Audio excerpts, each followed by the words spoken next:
May tingnan natin sa aerial. Meron na. So ready na ito, no? Wow.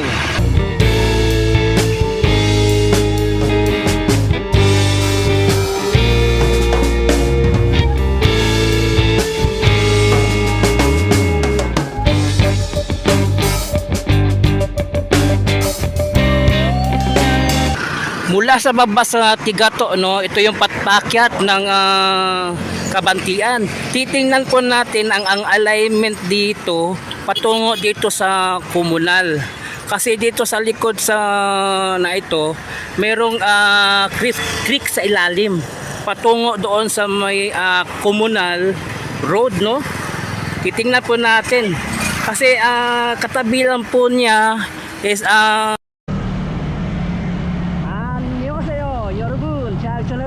잘 지냈어요? 먹고 싶어? 행복해서 만나서 반갑습니다. Ako po si Christopher Patal. Ngayon po, no, punta po tayo sa may Kabantian. Update po tayo sa may malapit sa City Mall. Itong 45 Bypass Road patungo sa may komunal. So tingnan po natin. Pero dito muna tayo, daan mo tayo sa may flyover. Tingnan po natin kung meron na bang traffic line itong flyover signage, no? So tingnan po natin, update po tayo. So tara, let's go.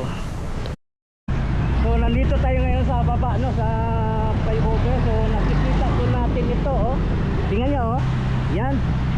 So dito preparation sa paglagay ng semento, no, dito sa baba sa flyover hanggang patungo doon sa may southbound, no.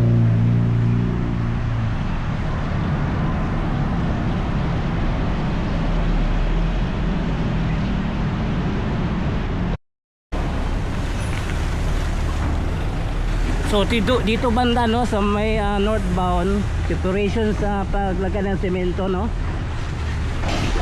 Then dito naman sa gitna sa papuntang then magtuod, no, dito simentado na dito banda, no. Pati dito sa southbound, so matataas-taas na rin yung kanila nagawang semento, no, dito. Yan, nakikita po natin, no.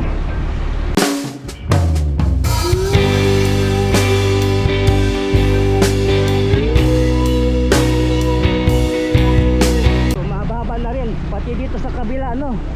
So ito yung center island na gagawin nila, no. Center island, yan.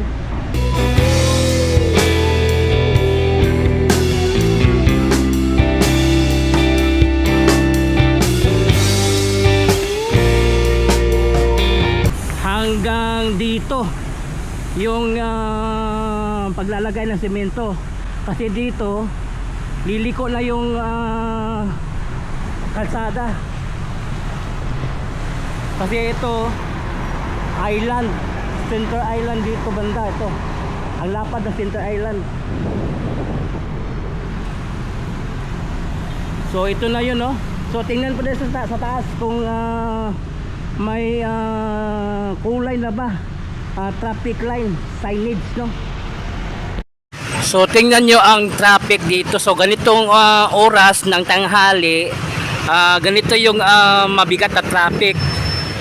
Ito patungo sa northbound at ito naman patungo sa southbound. Pati mamaya mga bandang hapon ng alas 5 paakyat ng alas 7, alas 8, mabigat ang traffic dito. So yung mga motorista konting-konting stress na lang, no. So malapit na itong mabubukas itong flyover.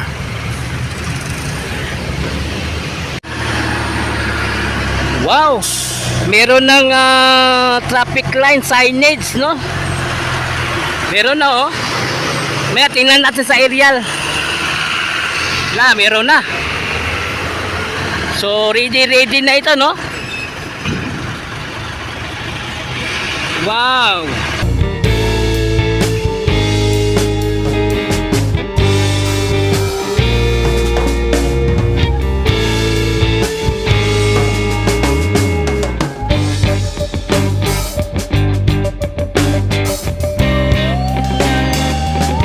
So ito nakikita po ninyo sa aerial itong flyover. So malinaw na no. May nakalagay na mga signage traffic line no. So ready to na pagbukas dito sa flyover ngayong March no. Abang-abangan po natin sa pagbubukas ito.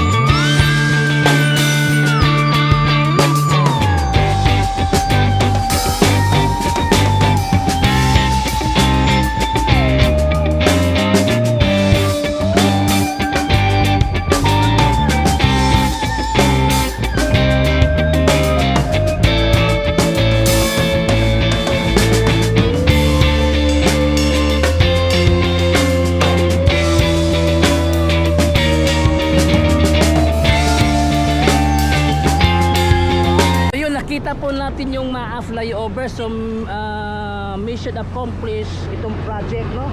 So tapos na po. So ngayon patungo tayo sa Kabantian. So tara, let's go.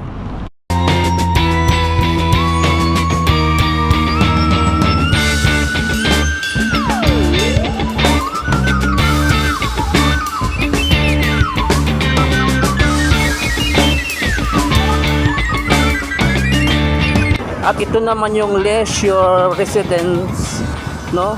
So may dalawang building na nakatayo pero meron pang isa pang building na itatayo no. Parang dalawang building pa itatayo dito. So nandito na po tayo no sa may Kabantian. So ito nakikita po natin no. Tinanggal na po yung nakaharang na yero dito. So ito yung pababa patungong Tigato no. Titingnan po natin kasi dito na sila sa banda sa taas sa may Kabantian. So dito na po sila no. Tinanggal na po yung nakaharang na yero dito. So ito yung patungo ng Kabantian to Comunal. Puro 4. Mula sa baba sa Tigato no, ito yung patpakyat ng Kabantian. Titingnan po natin ang alignment dito patungo dito sa Comunal. Kasi dito sa likod sa na ito, merong creek sa ilalim patungo doon sa may Comunal Road no. Titingnan po natin kasi katabi lang po niya is Prestige.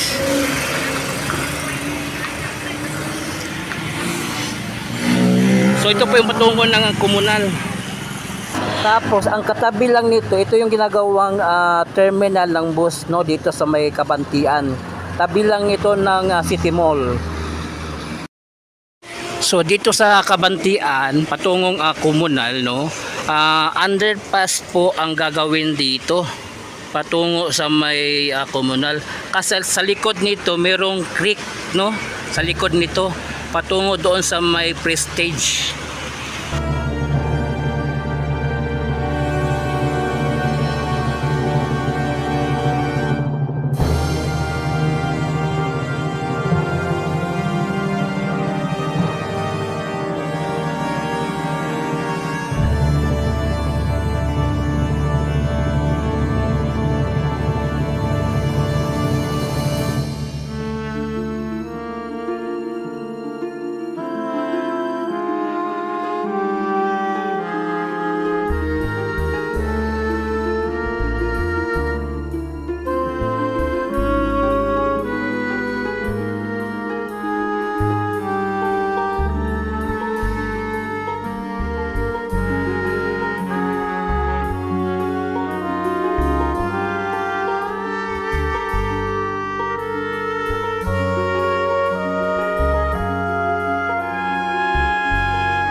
So yun, nakita na po natin yung itong parte ng 45.5 bypass road dito sa may Kabantian. Ito yung pababa ng Pigato, no? So nag-umpisa na po sila dito, nag-arangkada na yung proyekto, no? So yun, hanggang dito lang muna yung ating update dito. Saka na natin puntahan yung Comunal Puro 4 kasi umuulan. So yun, atabayan nyo ang next natin vlog dito sa 45.5 bypass road, no? So yun, please subscribe to my channel, Chris Pico TV. I-follow po ang akong Facebook page, Chris Pico FB. So thank you for watching. Kamsahamnida, anyong, and God bless you. Sarang ngayon.